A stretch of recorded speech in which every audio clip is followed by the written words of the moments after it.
Welcome to Weird Web Radio, an explorer's guide to hidden worlds of the paranormal and occult, reality-expanding experiences, and the downright weird and bizarre. With your host, Lonnie Scott. And we are recording. Mat Auryn, welcome back again to Weird Web Radio, my brother. Yay, thanks, Lonnie. It's been a while now, but I feel at home on your show. So I'm happy to hear that, and I hope that people that listen are as well. In fact, the numbers that I see on downloads and whatnot suggest that yes, they really enjoy having you around too. Oh, that's good to hear.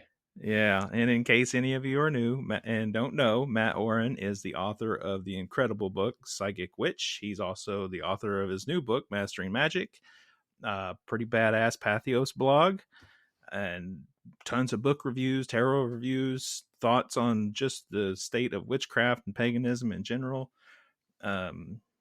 If you're just now getting into witchcraft, you can do no wrong.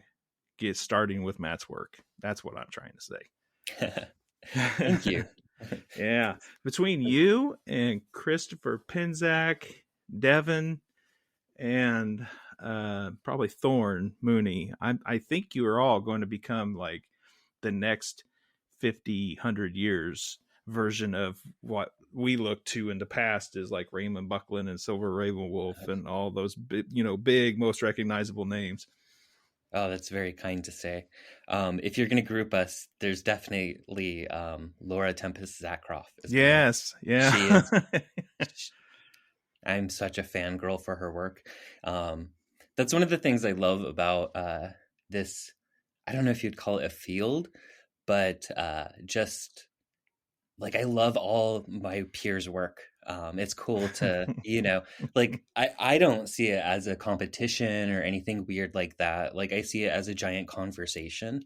And certain people really excite me with what they bring to the table. And Tempest is definitely one of those people for me, as well as the other names that you mentioned, of course.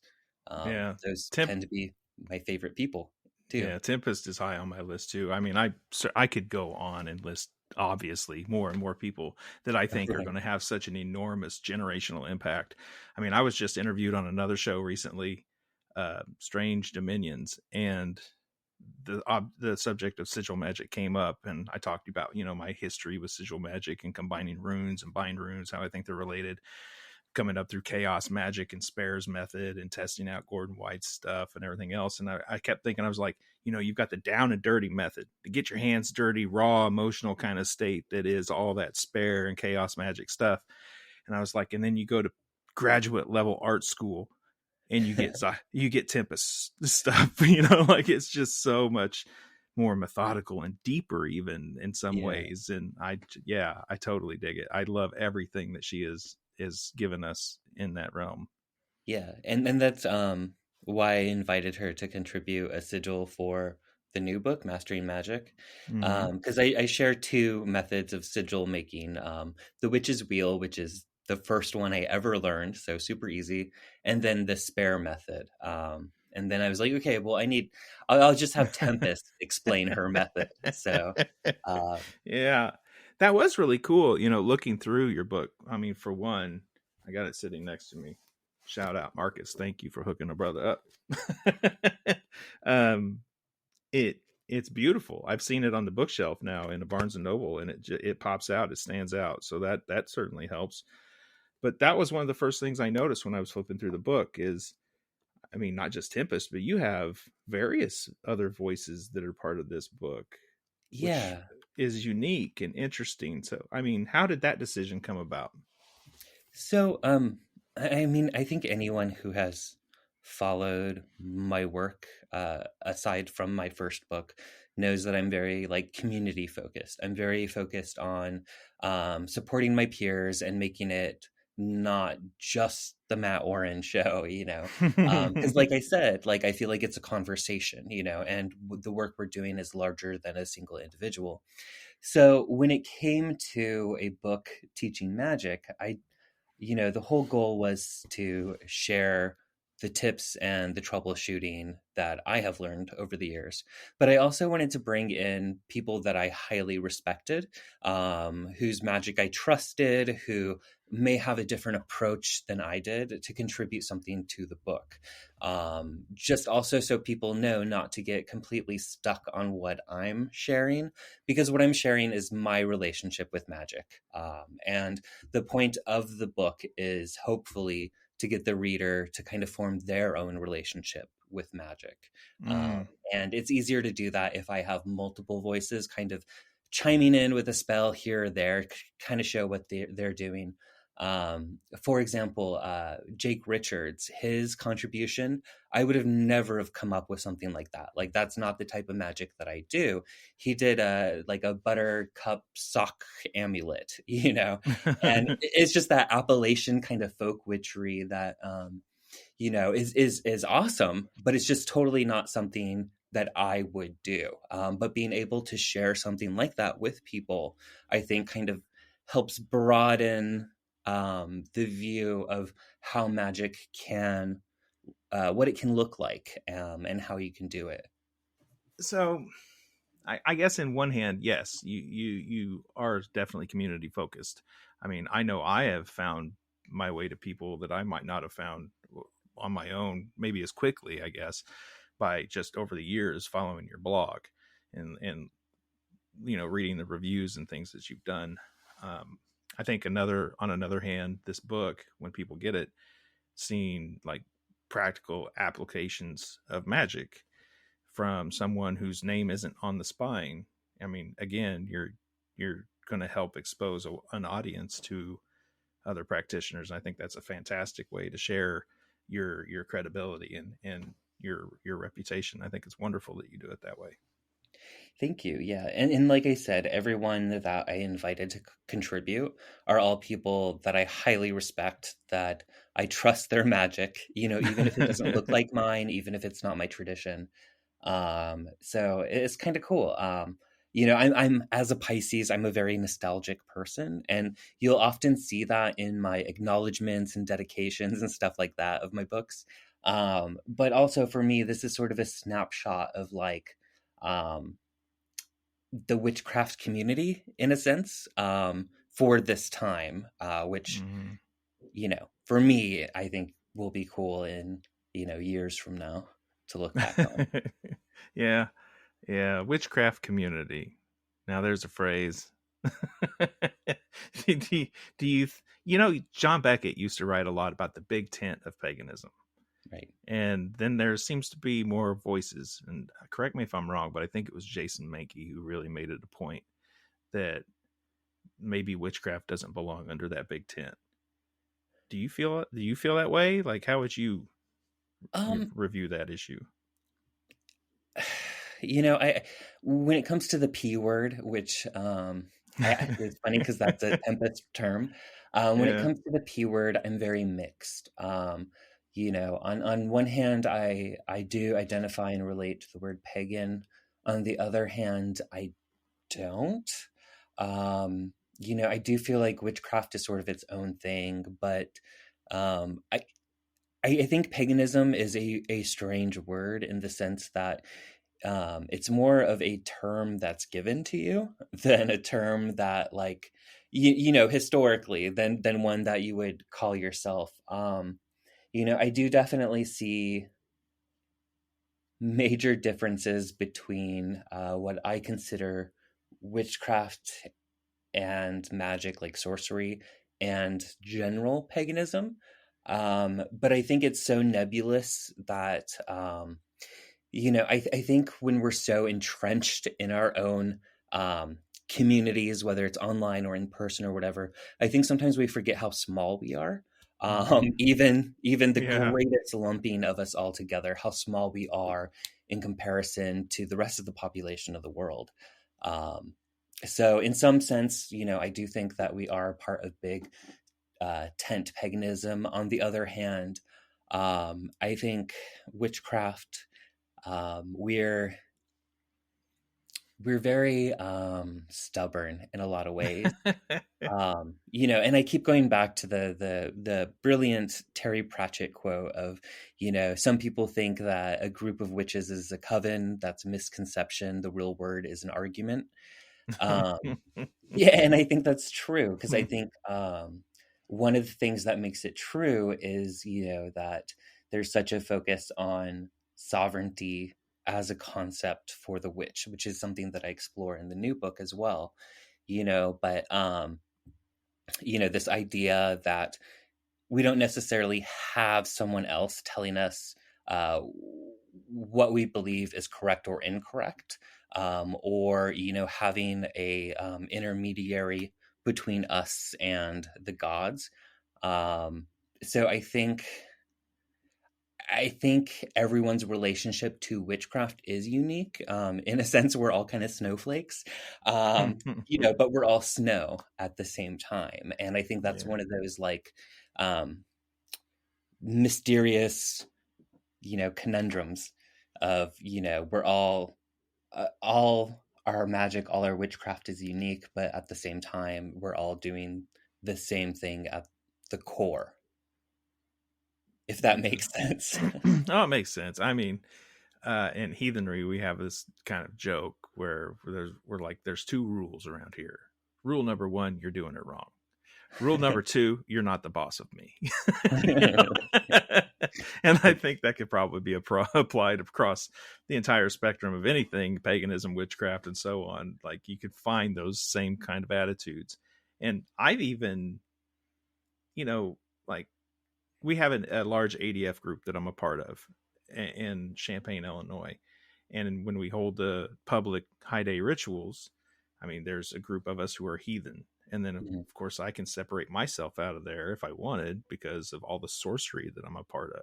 Right. And then there's a large group of people who are Wiccans and other various forms of witches who attend these rituals. And, there's so very few of the people who are actually there are like ADF practicing druidic pagans. Right.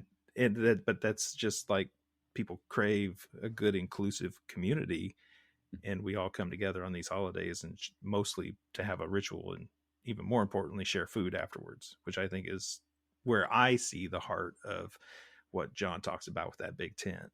I see it in action more often than I don't. Yeah. And we're, as a species, we're herd animals, we're tribal. We need community, as much as, the archetype of the witch. And we see this very much in action, is about wanting to not be part of a group and not, essentially like go with the herd. We do need other people. It's just something in humans that we crave. And like I said, we're so small in the big scheme of population that it's like, I know that before the pandemic, when I would go to like conventions and festivals and stuff like that, like I would feel nourished in a way afterwards, just being around so many people, engaging in public ritual or just talks. But there is a sense of community when you're there, like even when there's drama and there's fighting and you're hearing, like all the crazy nonsense going on, there's still overall, more than the drama, there is a sense of like connection and unity. And I think that, when we're up against opposition, which is growing, with this kind of revival of the satanic panic and like all the weird MAGA far right crap that's growing, there is more of a risk, practicing the faiths and practicing the practices that we do now. But when it comes down to it, I think when we do face those real issues, we unite pretty quickly. And I think a good example of that is how many organizations that would distance themselves from Satanism or not be Satanists, will quickly back the Satanic Temple, which is an atheistic organization. But in many ways, they're kind of carrying out things that would have not been possible without Wiccans in the United States. Mm-hmm. A lot of Wiccans throughout the country kind of spearheaded the civil rights for the alternative faiths that we have, so that something like the Satanic Temple could be a thing and could fight to keep the separation between church and state. Mm-hmm. Yeah, that's a very good point. I often do like to point out to people, we can all poo on the 90s and the 80s and whatnot, or that whole everything was too fluffy back in the day or whatever it was, and to some degree some of that's true, but on the same hand, and again, I just recently interviewed Judica Illes and Catherine Skypeck from Wiser Publications, talking about the Wiser Tarot deck, and we kind of got into that subject a little bit, and Judica said something that kind of reframes that I thought was really important, and I felt bad that I failed to communicate it myself, but it was wonderful to hear it. And she's like, but think about how brave all these publishers and even these writers were to be doing it right then, there, at that time. I mean, we're talking about still the tail end of the Satanic Panic, and they're brave enough to put anything with witchcraft on the cover is fucking amazing. Yeah. And, I know a lot of people today, like, they kind of scoff at Silver Ravenwolf, because she was very adamant in her books that, like, no, we are not devil worshippers. We do have ethics and stuff. And, like, a lot of edgelords today are very much like, what? No, we don't have ethics. We do what we want, which isn't necessarily wrong, but you also have to remember the time period, and that Silver was also in charge of one of the country's legal organizations, which was helping people, fight to get their kids and their jobs and their homes back, when they lost it from the Satanic Panic. It was the Witches Defamation League. And then there was Selena Fox doing her work. I mean, Selena Fox, pretty much her whole career has been like government activism with Wicca and paganism. And, Laurie Cabot had an organization. And then Leo Martello's organization is the one that Silver eventually took over. But I mean, a lot of these things, people really thought that there was a network of a satanic cabal of people, like, sacrificing children to Satan and stealing them, and very QAnon type nonsense. And it's interesting to look back at that time period and see that, while the church was kind of fanning this hysteria, the church was hiding its abuses of children, at the same time within their own church. So it was almost sort of like, a distraction, like a red herring. So I don't know. I think it's easy to, come into witchcraft in this era and look at the work that people did in the 80s, the 90s, and, look down on it without understanding the context of, what was going on at the time. And, I mean, like, what's the harm of saying, like, hey, maybe don't be an asshole with your magic?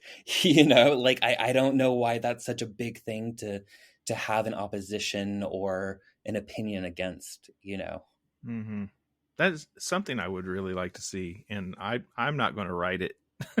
So I would really love someone out there to take this fucking idea and run. Is something like Drawing Down the Moon was for the 60s and 70s, 80s or whatever, but something more focused on, like, the 90s and all the transformation that went through witchcraft and Wicca and paganism in general, and even forward into, like, there was an era of time in the 2000s when, we lost all of the Yahoo groups, weren't as active, chat rooms weren't much of a thing anymore, and then it got into, like, blogs, in particular blogs and web forums. And I mean, I just think back to all the incredible things that I'd stumbled on when Jason Miller was only just writing his blog, and he pretty much had, Protection and Reversal Magic out to buy. And the early days of Gordon White on RuneSoup, the things he was writing back in the day were really cool. And they had Deb, I think Castellano is her last name, had a really cool blog, and and they would riff off of each other all the time.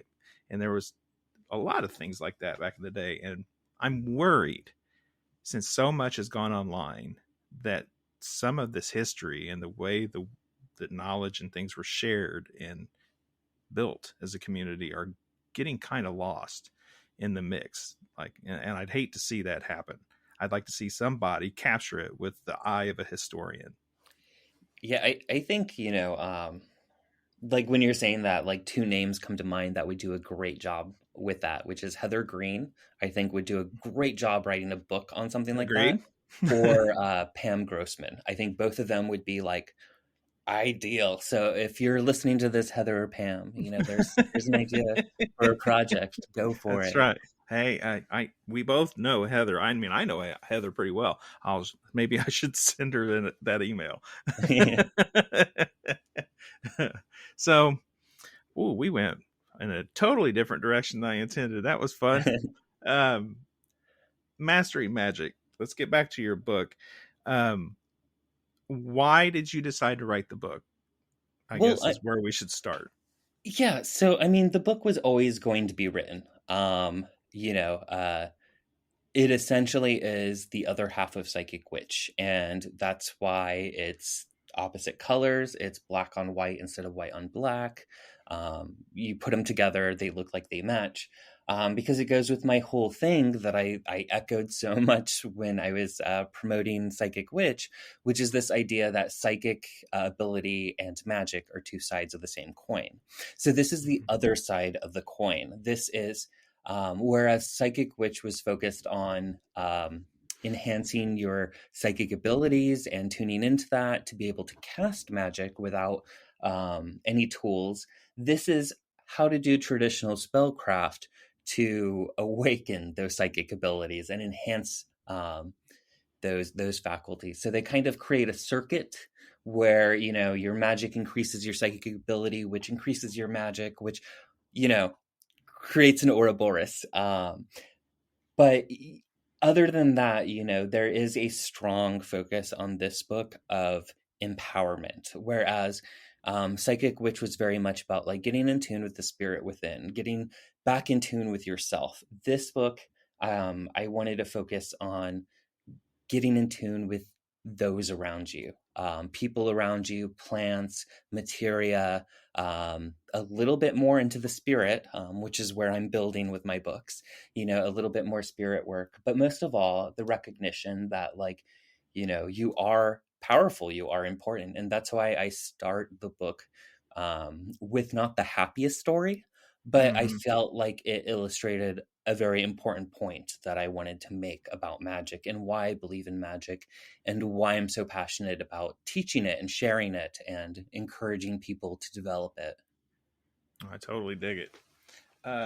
Here's something, page 32, chapter 1, Embracing the Power of the Witch. Something that I don't see very often in books anymore, and I confess I'd kind of forgotten about. The Thaven script. Yes. Yes. So that's actually something I learned. So I was recently asked, I think it was on Infuses. She has a YouTube thing where she rolls a dice and asks 4 quick questions. And one of them was, what did you learn while writing this book? And one was the lore behind the Theban alphabet. I did not know that there was a legend associated with the alphabet. And I thought it was so cool that I was like, I have to include this. I have to. I remember the first time I saw this, I was probably 15 years old reading what I call Uncle Bucky's Big Blue Book of Wicca, right? And I just thought it looked cool. So I would learn how to write in it. And then somewhere along between 15 years old and 17-year-old, when I discovered runes, I think I just forgot completely about it. And I don't think I've seen it in anything since. And if I have, it's not coming to mind. So I was startled even when I saw it in here, like, wow, what a throwback. And there's a story behind this stuff. Yeah. Do you mind spoiling some of that story for the listeners, just sharing some of it? Yeah. So the whole idea was essentially, in a nutshell, and hopefully I'm not going to butcher this off the top of my memory. But the Okay, idea was on like page 32 in your book, Matt. No. during the time that the church was kind of taking over Europe and essentially, quote unquote, destroying all the pagan religions and all that and anything related to magic. Apparently, like a group of sorcerers and wizards and witches got together and they were like, oh, well, we need to like find someone to essentially safeguard all of this knowledge that we have. And so they elected someone. What was his name? It was something the Theban. 32. Let me check my book. Well, Because like I said, I learned 31, we start the witch's alphabet, and we have a shady group of people in robes in a cave somewhere. Yeah. So essentially, what happened was they picked someone, supposedly a man named Honoris, I think it's pronounced. Hey, And they good elected job. him as... My brain says it's honorius. That could be it. That I could have no definitely be it. idea. Like I said, this is something I discovered while researching it.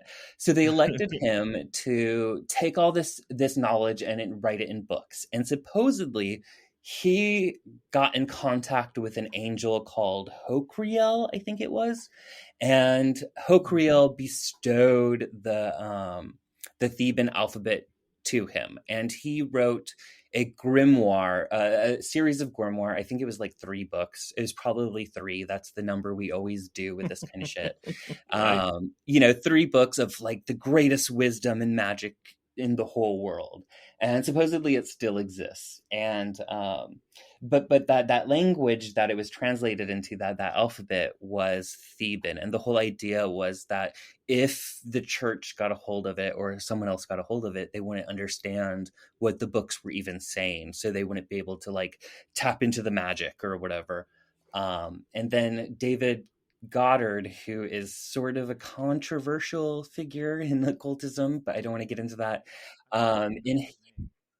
In his book, the Sacred Magic of the Angels, he kind of affirms that Theban is an angelic language, in his opinion, that it is a lunar nature. Which, whether that's true or not, that feels very witchy, to have it be a lunar language. But, regardless of whether the story is true or not, and let's face it, it's probably bullshit. Witches, occultists, magicians have been using this alphabet for centuries. And so if anything, there's definitely a current of energy with it, like a sort of like a thought form with it. And we've obviously stuck with it for a reason. I think it's very much like you were saying, like runes, they're not just letters, like they're much more than that. That's right. Spoilers, you can use them for more. I hope other people who have been around for a while get as excited about seeing that script in there as I did. I mean, I was jumping up and down happy. Yeah, I haven't seen it in any books in a long time now that you mentioned that. But it's something that I saw all the time growing up, know. Yeah, growing up, spiral notebooks in high school, I mean, we were writing shit out in that alphabet. I thought we were the coolest thing ever. I mean, you said, you did it because you thought it looked cool. It does look cool. It does look cool. I think it still looks cool. I think it looks cooler now than it did then. But I need glasses now too, so... And I think even regardless of like the history and the energy current of it, I think there's something to it that's very similar to sigils in the sense of, it's something set aside for magic, just like a ritual robe. There's something to having something that is only used for magical purposes. Yeah, it has that quality to it. I think it might be fun to play with that script, like runes, and turning them into bind runes and seeing what kind of forms that might create. I mean, that's interesting thought. Anybody out there who has a copy of Mastering Magick and wants to tackle the Theban script as a form of sigil magic, please, by all means, send them in to me. I'd love to see it. weirdwebradio@gmail.com. Yeah, and then send that to me once you get it. I want to see it. Right? what was your process for writing this book? Like, like Aiden Walker always talked about, like, I had to, the spirits demanded it, and then you Yeah. have to grind it out. Like, what was your process going after this one? Yes. So, Aiden and I actually see eye to eye on a lot of stuff. And originally he contacted me, like I didn't know who he was. And now he is the person I miss the most online. Oh my We still God, yes. email every now and then, but I Same. love that man. Yep. But very much the same. So Psychic Witch was all very spirit led. And even the title, the owl, all of that had significance, usually based on dreams and visions. This one did too. So I was given the title Mastering Magick, which intimidated the fuck out of me. And I was like, Paul Huston's going to hate me, but Oh, like, it's an intimidating title to be like, my book's called Mastering Magick, that's right. Fuck Um, all you hoes. I got the answer. right. And I try to explain right away what I mean by that, or at least what I've come to understand, what it means based on, receiving that title. But the spirit that was very adamant of working with this was Moth. And if you do a project, I don't recommend working with Moth because it is not fun. Because the caterpillar essentially like makes a cocoon, goes in it and liquefies into like primordial goop. It dies and then it reemerges as the moth. And the book had essentially done that several times. Half of the book has been completely taken out and will become another book. There were a couple directions that I was going that I ended up not going. I ended up writing most of it while I had COVID, and felt like I was dying. Um, but I am actually surprised because I was, not just intimidated by the title and all of that I received, but I was very intimidated with following up Psychic Witch because Psychic Witch was so successful. And then, throw on top of that, everyone being like, how are you ever going to top Psychic Witch? Which just makes it even more intimidating. But I've been very surprised. Most of the feedback that I've heard is people like it as much as Psychic Witch or even more than Psychic Witch, which genuinely surprises me. But, I feel like the book is what it was meant to be. I trust my spirits. I trust my editors. And I think it came out okay. And I'm hoping that, people will find it helpful. And even just like Psychic Witch, I try to walk this balance of making it approachable for beginners, but also hopefully having some things that, like, even if you've been practicing for 40 years, that you're like, oh, I didn't know this, or I did not think of this sort of an approach towards things. I go over shapes in my book, which I don't see a lot of people go over. The only person I know is Evo, and Evo was my main contact for that part of the book because I was like, I'm experimenting with this stuff, like let's trade notes. I go into more of that strategic approach, which was a huge influence by Jason Miller. That was my hugest influence on that. Because honestly, I think that's where the biggest failures come with spellcasting, is how strategically you approach it. Because people either make their spells way too vague, or they make it so precise that it's almost impossible to manifest, And I think finding the right sweet spot between being open enough to manifest quickly, but being specific enough to where you get what you want is sort of the sweet spot. And then realizing, like, how can I get to my main goal through steps, through various spells, working up to it.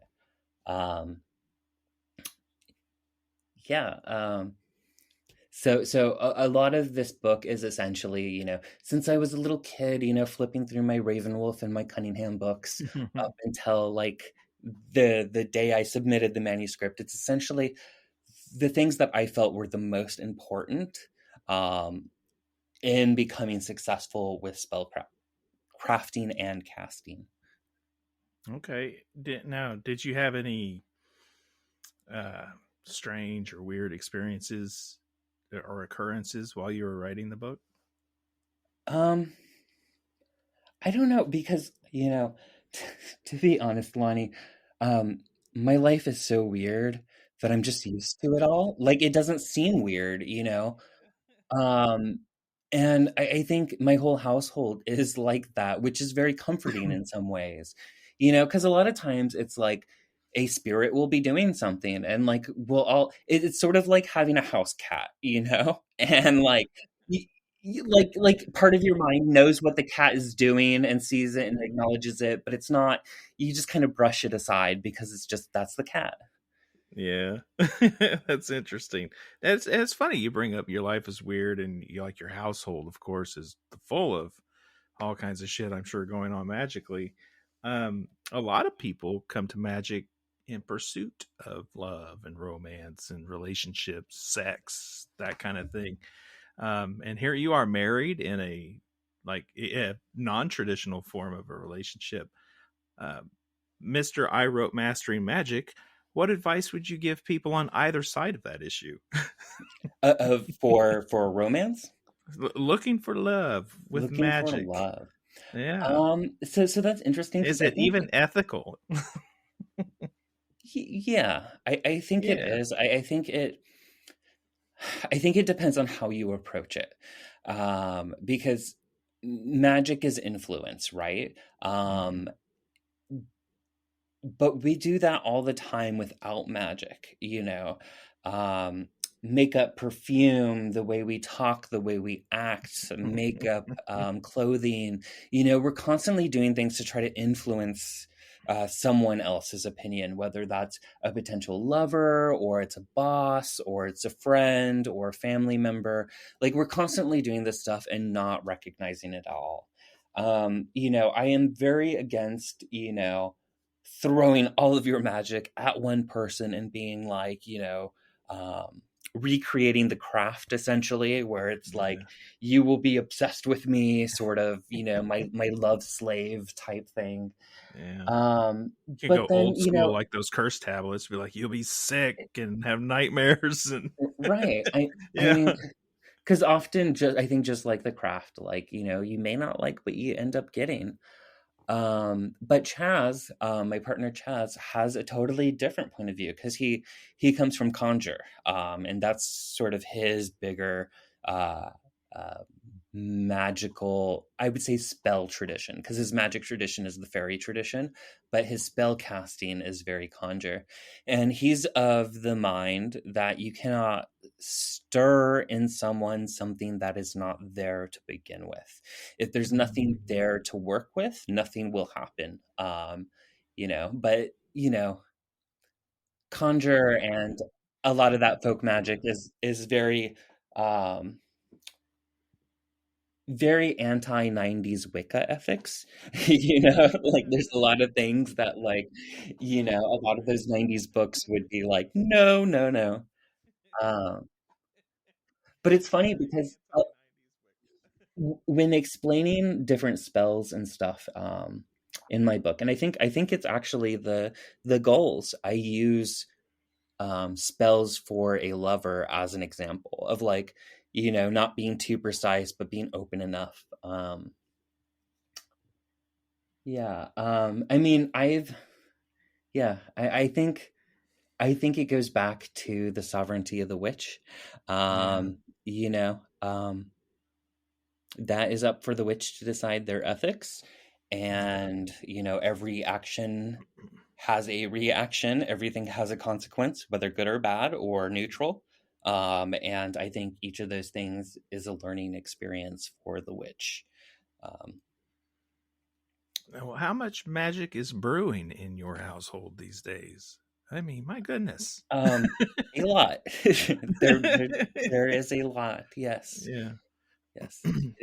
There, Is your own practice like more solitary? Do you guys do a lot of group work? I mean, a, what a, does your particular practice look like these days? a lot of our practices are solitary. Hmm. We all kind of have our own things. We do come together um, for certain things to do certain things. I know that sounds very vague, but I know. I Well, don't want to what give kind of things it. would be best for solo versus a group work? Give us an example. Well, I think for group work, a lot of it is things that we all want to do together. So, what I mean by that is like group goals, or things that we're all like, yes, let's do that thing, whether it affects us or something larger in the world, like politics or healing or something like that. But, you know, I am of the mind, and I think we're all of the mind in this house, that the path of the witch is solitary, period. Regardless of covens or traditions, and I have been and am part of many. At the end of the day, your spiritual practice is between you and the spirits and your Hmm. spirit. And I think, particularly since, me and Devin, for example, like we're both very mediumship focused in our magical practice. We're both very psychic and energy focused. And a lot of that is solitary. A lot of that is, going within and meditating and, as opposed to, working together as a group to like, curse Putin or something.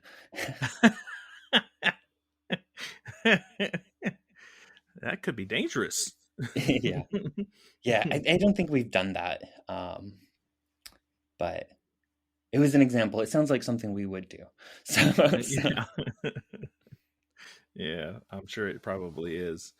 Um, well, we recently moved through Halloween and Samhain.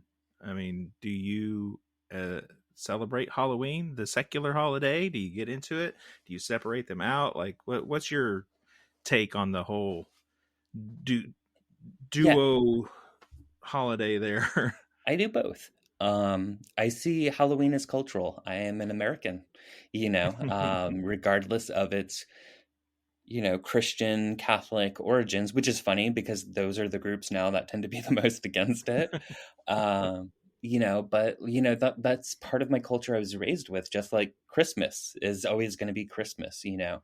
Um, well, we all in this house, we celebrate Samhain on astrological Samhain, which usually falls around like November 7th, 8th ish, depending on the year.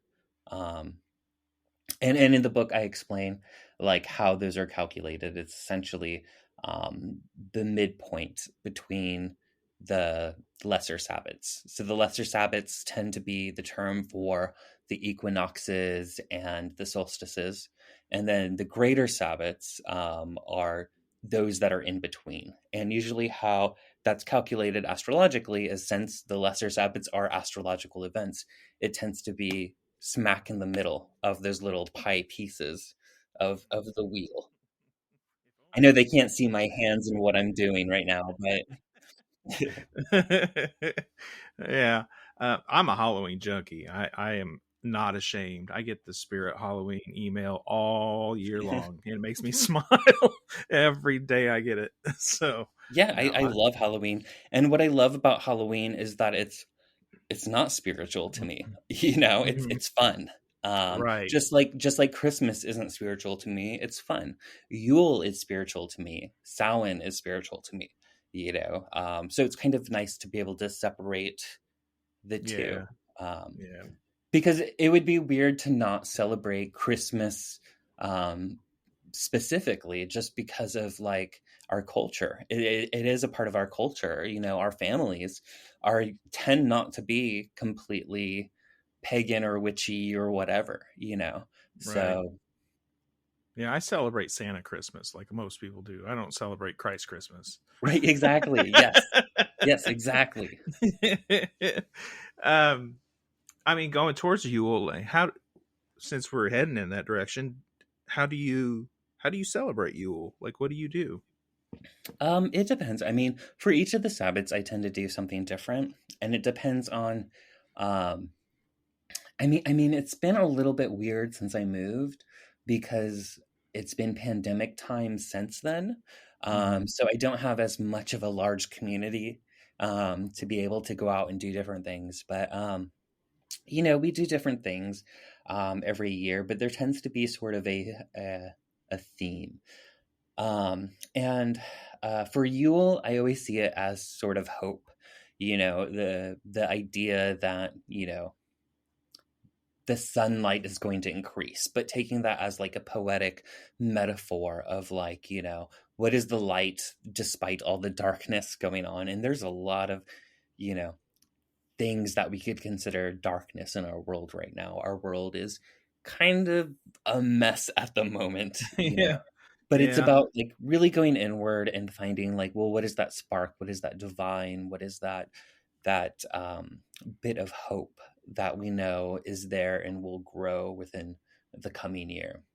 And so usually I'll do something metaphorically related to that as a ritual, but that tends to be the general theme for me.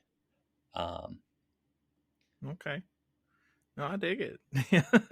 I like to know more about everybody's personal practice, and I find that it's one of those things where I find we all have a lot more in common than I think sometimes we realize. And I like to point those commonalities out between us because, as you said, we're a lot smaller than we like to think. Yes.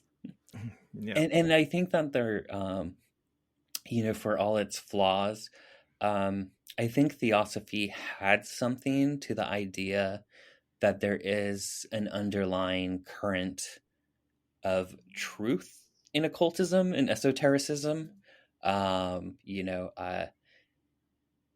That kind of, I mean, this is a little bit off topic, but it just kind of sparked my memory on it. There is this idea in various occult orders and organizations, including Theosophy. They called it the Ascended Masters. But there's this idea that there's an inner priesthood, and that this inner priesthood appears to all essentially the magical religions and organizations and fraternity, and is sort of teaching behind the scenes. And I think that whether we take it in that way or we just see it as sort of the spirits of the earth or the spirits of nature, I do believe that they appear to people of all types in all cultures, but that cultural relationship may be different. Does that make sense? So Sure. I mean, it's easy to get a sense that there might be something like that. So it's not. Is it possible to become one of them? Can that be like a spiritual goal? Yes, yes. You can be one of the spirit Illuminati. Yes, I absolutely believe so.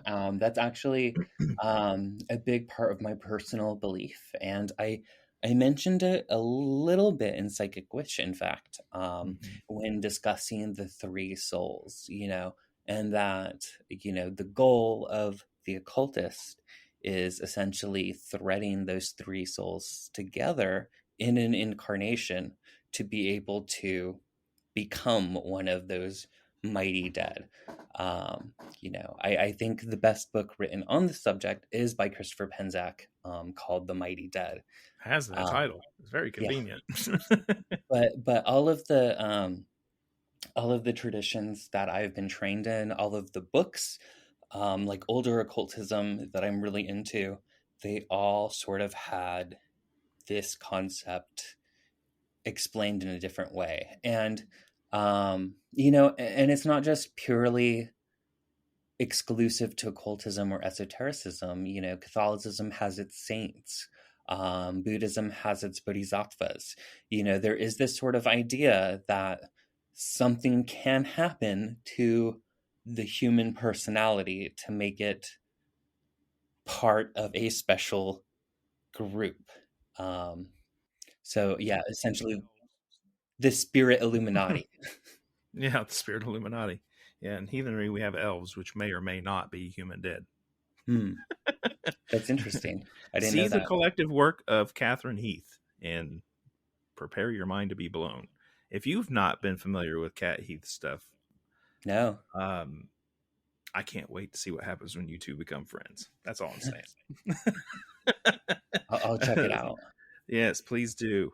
Her latest book out is Elves, Witches, and Gods, and that's very focused on heathenry. She has in her particular approach to elvish heathenry and magic, and then she has another book out previously called Essays from the Crossroads or At the Crossroads, written under another name, SEO Hellrune, which is also the name of her website. Mind-blowing, amazing stuff from someone who's doing witchcraft through a heathen lens, basically, and a legit hardcore heathen lens. It's fascinating stuff. So yes, please go read her stuff and let me know what you think, because I can't wait to see what happens when you two become friends. As soon as we're done, I'm going to Google it. Fantastic. Okay, we're done. No, I'm kidding. Something else I wanted to get into while I had a chance to talk to you again like this was, people often they'll attend a ritual, or they'll perform their magic, they'll do their spells as part of groups or out in the woods, solitaire, whatever they're doing, right? But then they go back home and assume a daily routine that has little or no magic even acknowledged in it. How would you suggest that people can infuse more magic into their lives, like to make it more important and more imperative, like to hold what they receive at these rituals and really hold on to it? I am of two minds of that. So on one hand, I am all about integrating magic into your personal life, into your daily life, and kind of separating that idea between the magical and the mundane. And I do feel like that is something that I see sort of dissolve in elders as like what I consider elders, like a title of reverence, not just that they're old, but right. This idea that like them and the magic become one, and everything they do is essentially, a magical ritual and a magical spell, just because that's how they live their lives. And I think that, it's a good practice to incorporate magic through just being conscious of what you're doing throughout the day. Because I think that, humans are on such autopilot all the time. And that's why there's such a focus on when you go to the energetic basics of grounding and centering, but particularly centering. We are such uncentered entities. Because centering is about being focused here and now and what we're doing, and not having your mind thinking about the future and the past and all these, 20 different things, but just being focused. And I think that's why I drove it home so hard in Psychic Witch. It's definitely one of those things that will, that can make anything magical, just through that sort of recognition. On the other hand, I think there's an ability to go the other way where you kind of lose touch with reality. And I've seen some people do that. And I just finished rereading The Neverending Story. I don't know if you've seen me posting about it on social media. I've been seeing you post about that. Yeah. Yeah. So for those who haven't read the novel, the movie is only like a third of the book, and it misses a lot of the important stuff in the book in that third. Michael Ende was super versed in the occult, super versed in esotericism.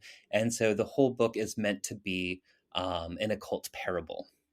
And one of the things that really, really struck home with me is after the events of essentially where the movie ends, right?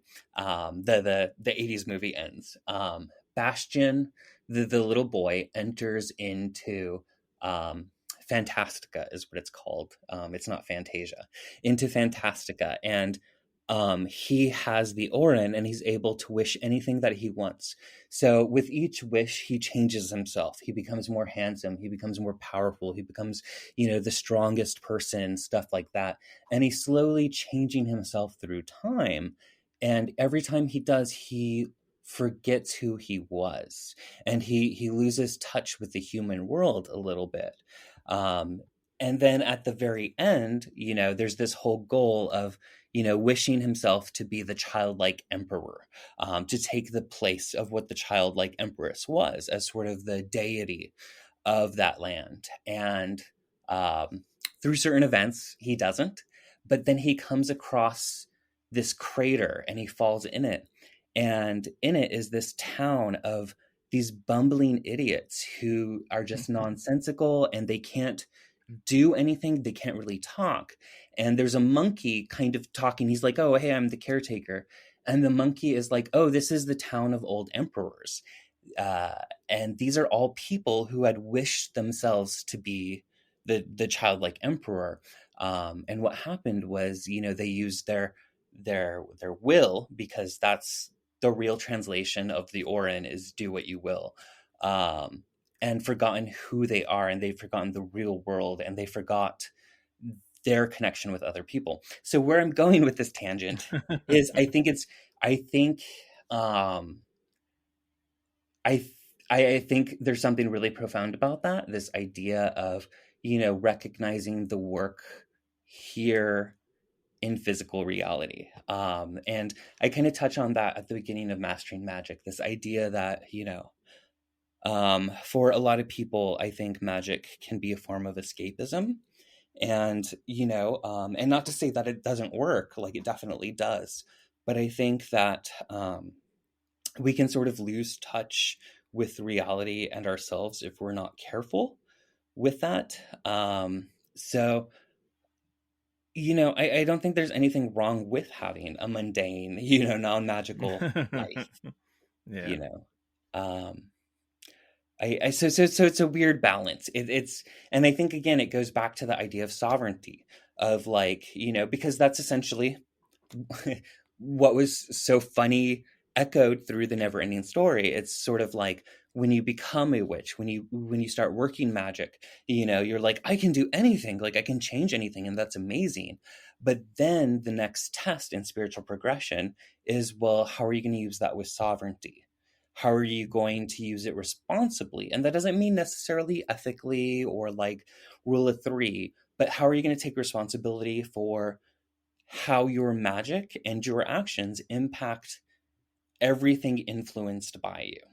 And that's a huge responsibility, and it's something that should be taken seriously, or else we lose touch of ourselves, just like Bastion, almost forgot he was Bastion, that he was a pudgy little fat kid, which he is in the novel and not in the movie. In the movie, he's like a cute little normal kid, but a big plot device in the novel is that he's like a fat, bullied, insecure kid.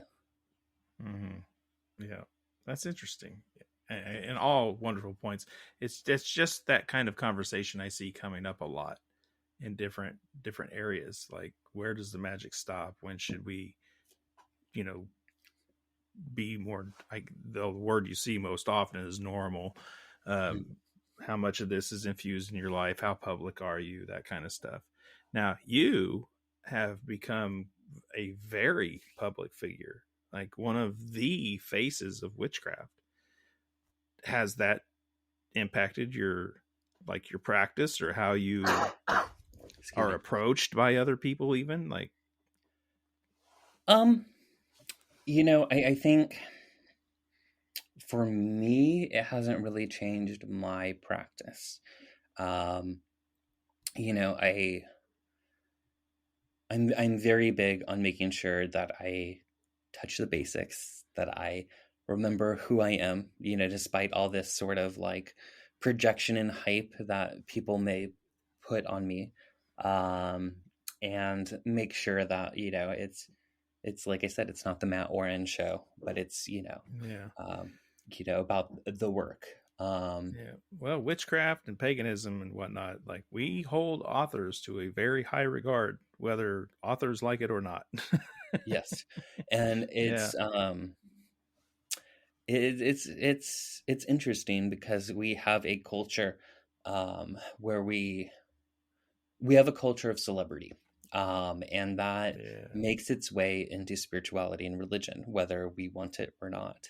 And what we like to do with celebrities is we like to put them on high pedestals so we can then watch them fall over, you know. And I think, I don't know, I think it's interesting because there's a lot of, people that I revere and respect that I grew up with, that I put on pedestals as well. But I've also seen the damage that can do when they start believing in that themselves. And I'm not naming names or anything, but Sure. I think, I've always tried to be super approachable and super, down to earth as much as possible and connect with people. But at the same time, it's a lot. It's a lot to have, tons of people messaging you all the time on all these different platforms demanding your time, on top of the work that you have to do, on top of needing, having a family, having a marriage, trying to stay in contact with, your in-person friends. It's a lot. And I always think back to, oh, I consider it a blessing, but a wish that Christopher Penczak said to me once. I was in his car. This was I think this was like right before Psychic Witch was about to come out. And I think it was like his birthday. We were going to like Chinatown or something. And he said to me, he's like, well, I wish you all the success you can handle. So I always remind myself of that. And, anytime I feel overwhelmed by stuff, I just remember like, it's what I can handle. Like if I couldn't handle it, I wouldn't get it. But it's been interesting. I've had, people treat me differently and not always in a good way. Because all of a sudden I'm not Mat Auryn, I'm Mat Auryn, Yeah. which is ridiculous. But, when you put anyone on a pedestal like that, whether for good or bad, I think people lose sight of the difference between like what is the person and what is the projection that they're creating. So yeah, it's been weird, I have been super successful with Psychic Witch and I feel very, very blessed for that. But it's been very, very interesting to see how people have changed with that. And, like for me, the biggest struggle is not even like anything dealing with my spiritual practice or anything like that, but it has to deal more with boundaries. So like, how can I have good boundaries while still being accessible to people, which I think is the struggle of our era and, our generation of authors, it's no longer, write this address in the back of the book that will go to Llewellyn and who knows if it'll go to the author or not, it's like everyone has access to everyone. Right. And you've also recently, if you want to get into it, faced issues of plagiarism. Yes. Yeah. So, which is a real problem that's out there as well. So how did it come to your awareness on one, and like, has there been resolution, I guess, on the other? Yes, to both of those. So it came to my attention on Instagram. I saw a picture of someone selling the book, a shop. And I was like, oh, I've not heard of that title. That sounds like something that'd be up my alley that I would be interested in reading. So I looked it up on Amazon and I read the description and I was like, yeah, that's really interesting because it uses a specific phrase. It used the word magical impact, which I use in my book, which is a term coined by Josephine McCarthy. And Josephine McCarthy, like, it's a very niche, like, you need to know who she is in occultism and her work to be familiar with that phrase. So it's like, well, that's weird because this seems like one of those like mass produced kind of books, you know, where they don't put a lot of Mm-hmm. thought into it. So I was like, all right, well, I'm gonna buy the Kindle. And so I got the Kindle and I'm skimming through it and I'm like, holy shit, like this is my book.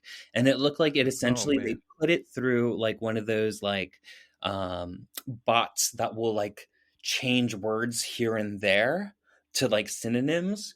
But it was definitely my work. And um, it was weird because it was like the sentences a lot of times didn't even make sense. Like it didn't, like it lost all of its meaning through the sort of like thesaurusinm that happened. Yeah.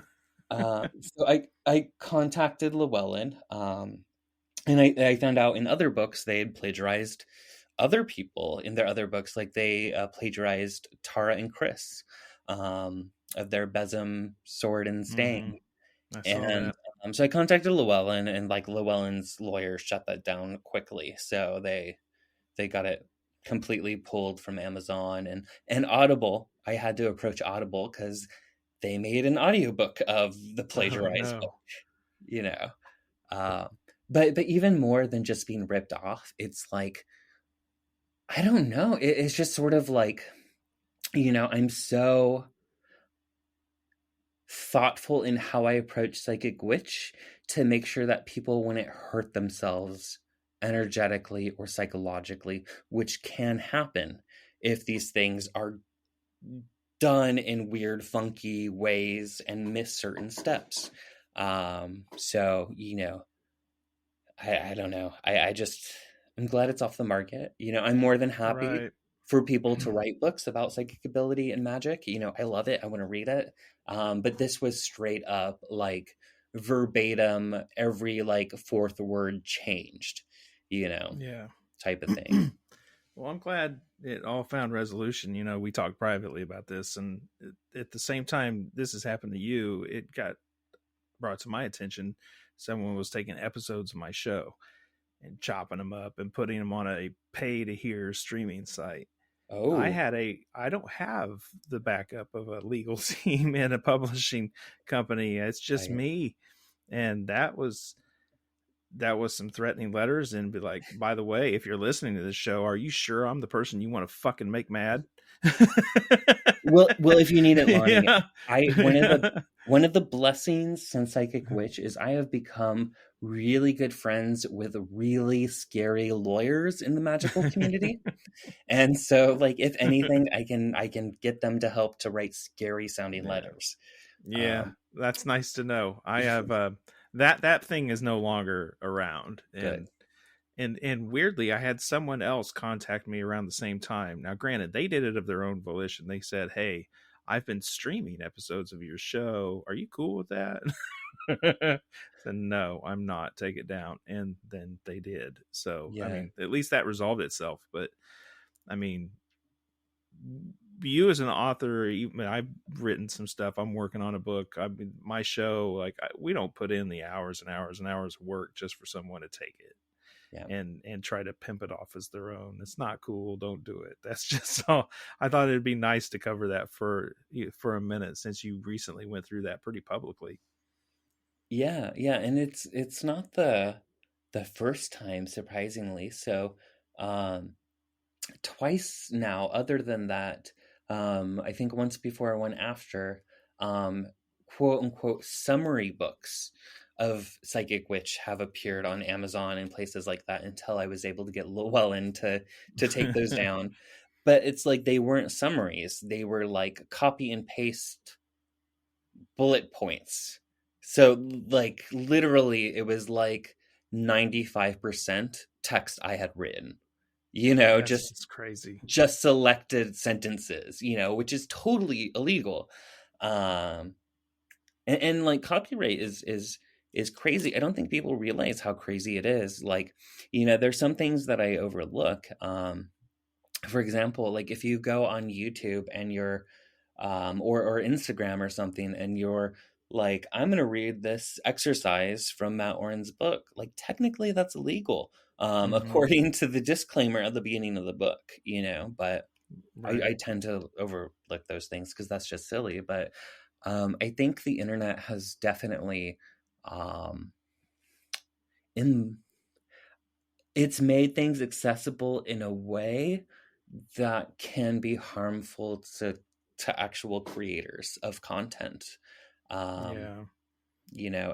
and particularly, like, there's this interesting rise of everyone wanting to be like a witchcraft influencer, or something of that nature, when oftentimes maybe they're not the most qualified person to be teaching and sharing stuff from a point of Yeah. authority.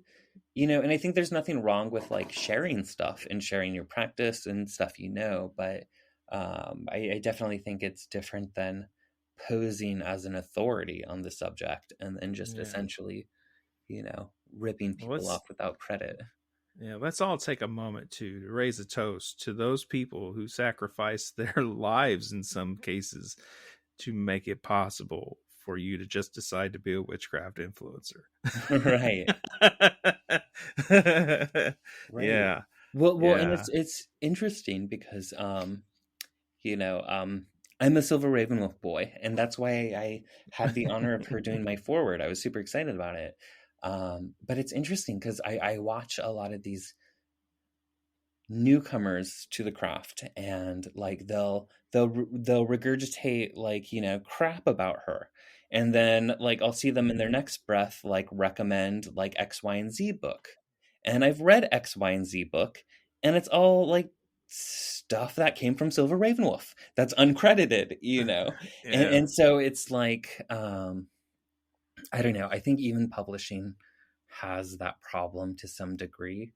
um a lot of people think that Llewellyn and Weiser like have a stranglehold on occult publishing, and in some sense that's true, because in America, in the United States, they helped build this community. Right. They helped the original festivals and get-togethers, and help teachers get a platform. It wasn't just like Simon and Schuster swooping in and like, this sounds like it'll make us money. um Yeah, you're right. They are the OG enablers. yeah, yeah. Well, Matt, I think this is a good point to just wrap it up on the regular portion of the show. Is there anything that you've got coming up you want to promote or talk about, or any other subject you wanted to touch on that I didn't bring up? um no, not particularly. I'm working on a lot of things, but I'm keeping those projects kind of hush hush for right now. All right. um, Well, when you're ready to announce it, let me know, and I will do all I can to help spread the word. Although I must say, as someone who has a marketing degree, you have got this whole online marketing thing figured out. For I sure. Yeah, I hope so. I don't think people realize that, like, a lot of in this subject, in this niche, of the topics that we write about, like, we don't really have marketing. Like, we do have marketing, but we don't have marketing. Like, we have Right. someone that we can have mail you books, you know, Yeah. like, Right. but all of it is essentially up to the author to promote themselves and to get the book into people's hands. Yeah, and platforms like podcasts and things Yeah. that you might do on your own, or blogs that might cover your stuff, and that's why I've been more mindful of this lately too. I'm doing everything I can to, even when I receive books from publishers, and maybe I look at it and think, oh, that's not really my platform or something, I'll still share a picture of the book and what it's about or something on my social media platforms, because even if I deem something maybe not fit for my show, that doesn't mean that they shouldn't get all eyes on them somehow, right? So, I like yeah. that. Yeah. Mutual flourishing. I've been preaching this phrase for at least a year now. Mutual Yes. flourishing. If it's I good for me, it's good for you, and vice versa. I am. That is my religion. Yeah. Yeah. um, yeah. Yeah. I'm totally against competition or this idea of scarcity, or like it's that whole American capitalist rat race mentality, and Yeah.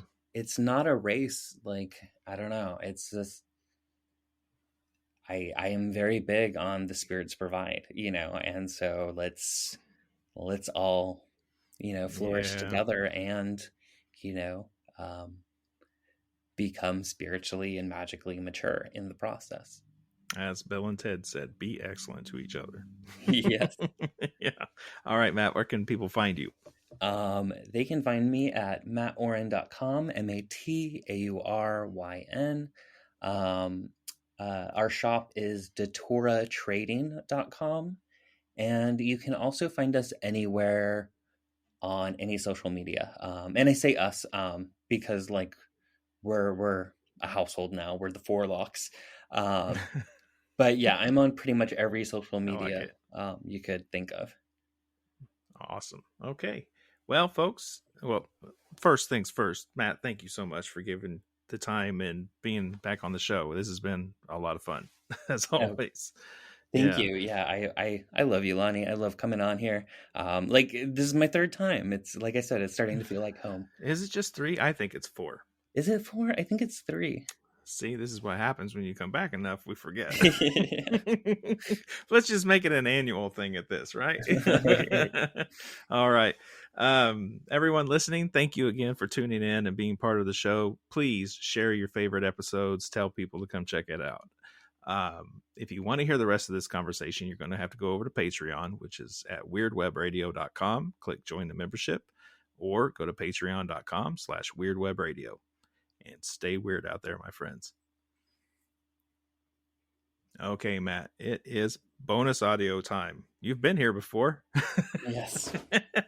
Yes, you have. Yes, I have. Because the rule is the rule, and I'm always curious what people will say. Time's gone by. What famous person's resting place would you like to visit now? Do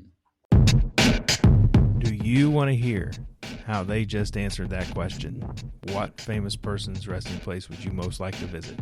That and many others, including what they think about the afterlife, what they may or may not do in cemeteries, what are their traditions and magical practices that have to do with the dead, folklore that surrounds their homes, and so much more, available for only $5. $5 a month. Even if I make more than one episode in a month, it's still just $5 a month at patreon.com/weirdwebradio, or go to weirdwebradio.com and click join the membership. You can find me on Instagram at weirdwebradio. You can find me on Facebook as Weird Web Radio, or come join the new, fun and exciting Weird Web Radio Facebook group. Thank you again for being here. Stay weird out there, my friends.